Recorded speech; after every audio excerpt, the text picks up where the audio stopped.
Hello, my fellow oddities, and welcome back to another episode. This time around, we're going to be painting a seascape, and we're going to break it down to a few episodes so that way it's easier to follow along. If this is your first time on my channel, please make sure you hit that subscribe button and that little notification bell. Also, while you're at it, if you haven't been over to my website, go ahead and take a visit. I've got lots to offer, including prints, originals, t-shirts, and stickers. So without further ado, let's just get right into it. So the first step here is to get some basic colors on. I'm using some blue, some pathos green, Windsor blue, and some white gesso, just to get some basic colors on here and spread around using a couple of different mop brushes and a filbert. First thing I did was just get it wet and spread it all around, and then use the dry brush to kind of pull some off and spread it around some more. And then I went in with a little bit more darker shades and some more green and highlights to lighten up the different areas. This is where I went in and started adding different textures, different waves. This is the first time I've ever painted water underneath. I didn't look at any reference images this time. I think this time I'm gonna do it without a reference image, and the next time I do one, I'm gonna do one with one and do a compare and contrast to see how accurate I am just from my imagination.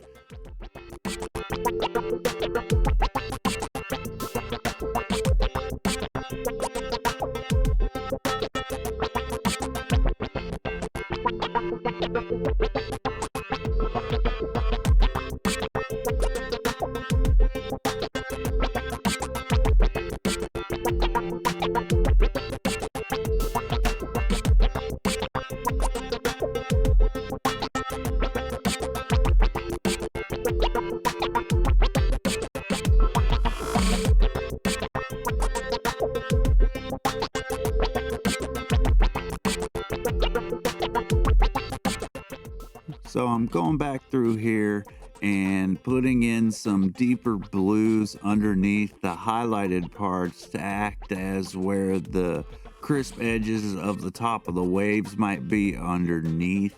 And then I'm going to go through and add some more highlights and some ripples in the waves by adding some larger, darker stripes across it.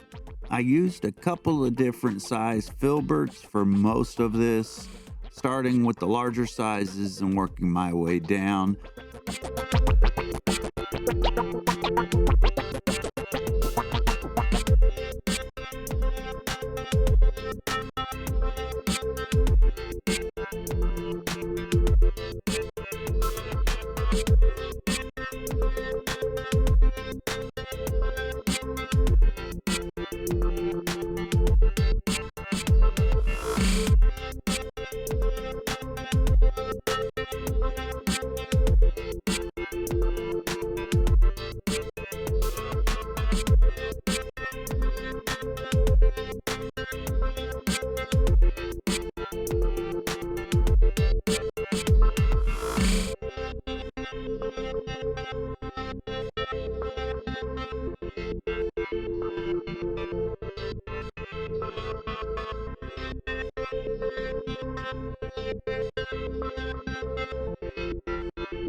So now I'm going in with an almost white with just a little bit of seafoam green color to it to add the very top ridges, and I'll go back through with an even smaller brush and add some white highlights to those. I'll also go back in through and you'll see me add those dark ripples in after this. For the ripples, I just used some Windsor blue mixed with some Mars black and watered it down quite a bit just to give a slight color to it.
And this is the final brush I use, a very fine point, long line.